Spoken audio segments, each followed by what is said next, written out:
Bonjour à tous, bienvenue dans cette nouvelle vidéo. Je vous propose aujourd'hui la galette des rois.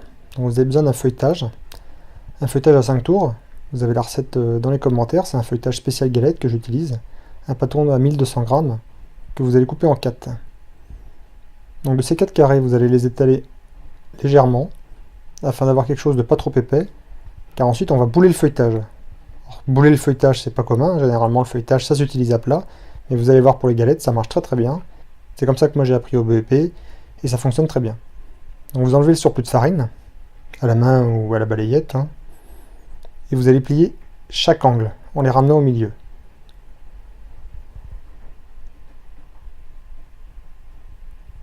Ensuite vous prenez le feuilletage sur le côté et vous faites re-rentrer encore les angles à l'intérieur en tournant la boule dans vos mains et en la faisant rouler sur le plan de travail.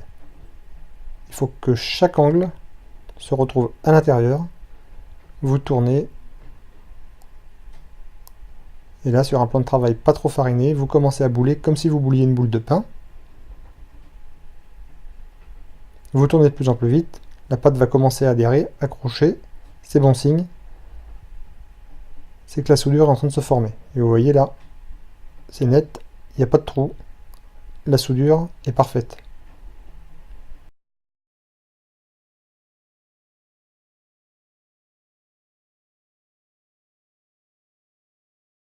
Vous faites pareil donc avec les 4 pâtons, vous rentrez les angles, je vous remonte une deuxième fois, vous tournez la pâte sur le plan de travail entre vos mains, chaque extrémité rentre à l'intérieur, on enlève un peu l'excédent de farine pour pas que ça glisse, on boule, on tourne, on fait adhérer, on scelle la clé, et voilà, vous voyez, ça accroche. C'est ce qu'il faut, comme ça on a une soudure bien nette en dessous, c'est impeccable.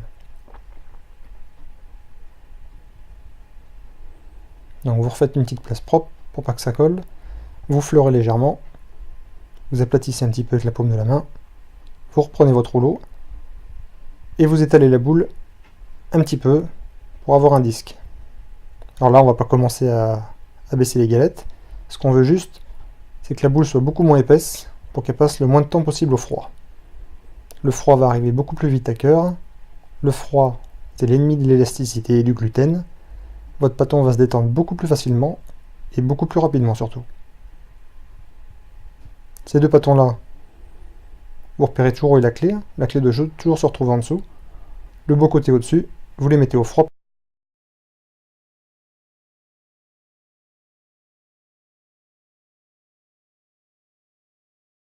Vous reprenez votre pâton, vous fleurez légèrement, et là on va commencer à étaler.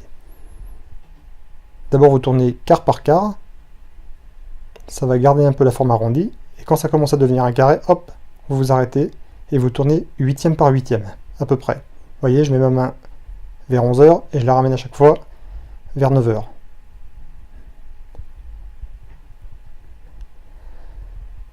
Faut pas trop appuyer, il faut y aller progressivement. On essaye d'avoir le plus possible un rond. Alors c'est pas évident au début. L'essentiel c'est pas de se retrouver avec un triangle ou un carré. Et vous travaillez toujours vos pâtons deux par deux. Faites les deux premiers.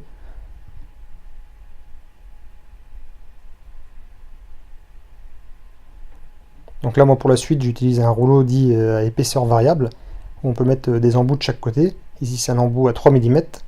Donc je vais pouvoir abaisser mon feuilletage. Et quand le rouleau va toucher le plan de travail, ben en fait l'épaisseur qu'il y aura entre mon rouleau et entre le plan de travail sera de 3 mm. Donc la pâte à un moment ne s'étale plus et je sais que la baisse est à 3 mm. Donc pour les petites quantités, ça remplace les laminoirs des professionnels. Donc je disais tout à l'heure, travaillez toujours vos abaisses d'abord la première, vous la laissez reposer, ensuite la deuxième, vous reprenez la première, comme ça vous avez un petit temps d'attente à chaque fois et c'est plus facile à étaler que d'étaler tout du premier coup. Si vous en avez une qui est légèrement plus grande, vous la réservez sur le côté. Repérez bien toujours à chaque fois dans le même sens où est la clé. Elle doit toujours se trouver en dessous. Là pour le coup, pour le dessous, la clé se retrouve à l'intérieur. Là vous allez mettre la crème d'amande, donc clé au-dessus. Vous ne dorez pas mais vous mouillez avec un pinceau avec de l'eau. Garnissez de crème d'amande. L'eau va pouvoir bien faire adhérer le feuilletage. La dorure risque plus de coaguler et de glisser et de faire sortir la crème d'amande. La fève, toujours à l'extérieur et pas au milieu, ça vous évitera de couper dessus à coup sûr lors de la découpe. La clé cette fois à l'intérieur. Les deux clés, donc je répète, sont à l'intérieur, pas visibles. Et chaque beau côté se retrouve à l'extérieur. Pliez-la en deux.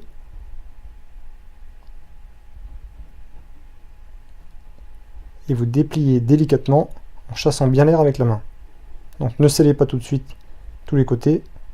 Vous tapotez, vous appuyez légèrement. Avec la main, vous épousez la crème d'amande pour faire sortir toute l'air au maximum et pas vous retrouver avec des bulles d'air. Vous scellez un petit peu. Vous pouvez très bien laisser la galette comme ça. Moi personnellement c'est ce que je fais. Lors du chiquetage après j'essaye de la réarrondir légèrement. Elle sera pas moins bonne, mais sinon avec un cercle ou un emporte-pièce, vous pouvez très bien découper le tour si vous préférez avoir une galette bien ronde. Elle sera pas meilleure. Ensuite avec le côté non tranchant du couteau, vous allez chiqueter. C'est-à-dire que si vous êtes droitier, couteau en main droite, main gauche va appuyer sur le feuilletage pour l'écraser et le sceller. Et la main droite avec le couteau va faire rentrer la pâte sur 2 mm environ. De cette façon, vos deux abaisses de feuilletage seront bien scellées les unes aux autres. Ensuite, il faut retourner la galette. Donc ça se fait d'un mouvement assez rapide. Il ne faut pas avoir peur, il faut y aller d'un coup sec, ça se fait très bien. Vous la déposez sur plaque avec papier si vous souhaitez la conserver au frigo plusieurs jours en vue éventuellement d'une congélation pour la ressortir. Ça se congèle très bien. Vous pouvez la ressortir la semaine d'après si vous la faites en début de semaine pour la cuire le week-end. Ou sinon pour une cuisson le jour même, vous la mettez sur plaque légèrement humidifiée. Vous appuyez encore une nouvelle fois bien sur le tour. Moi j'aime bien écraser les bords du feuilletage. La galette pour moi c'est pas un concours de la galette qui développe le mieux, au contraire. Il ne faut pas confondre Pithiviers et galette des rois. Le Pithiviers on cherche à avoir de la hauteur, que la galette doit rester assez fine. Vous dorez une première fois à l'œuf normal. Vous la mettez au frigo encore au moins pour une bonne heure et demie qu'elle se détende. Et lors du second passage, j'enrichis moi ma dorure d'un jaune d'œuf supplémentaire. Ça va agir un petit peu comme un vernis et vous donner une belle coloration. Pour le rayage, donc le couteau environ à 45 degrés, c'est côté tranchant cette fois-ci. La lame rentre légèrement dans la pâte sans la transpercer. Donc vous pouvez la rayer en losange, avec une fourchette, en épi, comme vous le voulez.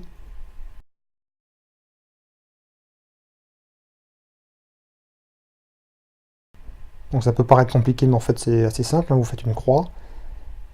Et ensuite, pour faire les fleurs, vous faites des virgules comme ça.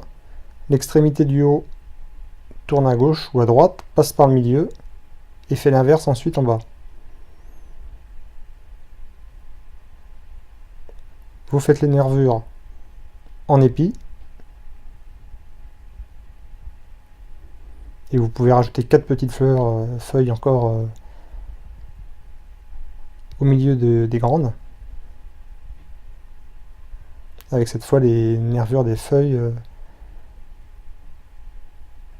dans l'autre sens. Ça donnera un décor et un visuel qui ressort mieux après cuisson. N'oubliez pas de la piquer au minimum 4 fois. Moi je la pique 8 fois.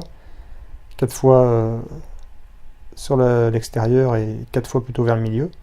Alors j'essuie la pointe de mon couteau moi pour pas rajouter à chaque fois de la dorure. À chaque fois vous renlevez votre couteau, le couteau est plein de dorure. J'ai remarqué que si vous repiquez une nouvelle fois, ensuite on a tendance à voir à chaque fois où est-ce que vous avez piqué. Ça passe un petit peu plus inaperçu. Ensuite vous pouvez rajouter des décors comme vous le voulez. Là ici moi je raye le tour. Et vous pouvez rajouter quelques petits coups de lame comme vous le souhaitez ou laisser la galette comme ça. Vous enfournez à 200 degrés pendant 10 minutes, un quart d'heure, et ensuite vous baissez la température à 180 degrés, et voilà, une galette toute brillante. Ça à vous de jouer. Voilà, j'espère que cette vidéo vous aura plu. Si vous avez aimé, n'hésitez pas à liker et à la partager à votre entourage. Postez vos commentaires si vous avez des questions. N'hésitez pas aussi à vous abonner pour ne louper aucune vidéo, à ma chaîne YouTube Pâtisser comme un chef, ou sur ma page Facebook Pâtisser comme un chef aussi. Je vous dis à très bientôt pour vous retrouver pour une nouvelle vidéo. Bonne journée à tous, bye bye.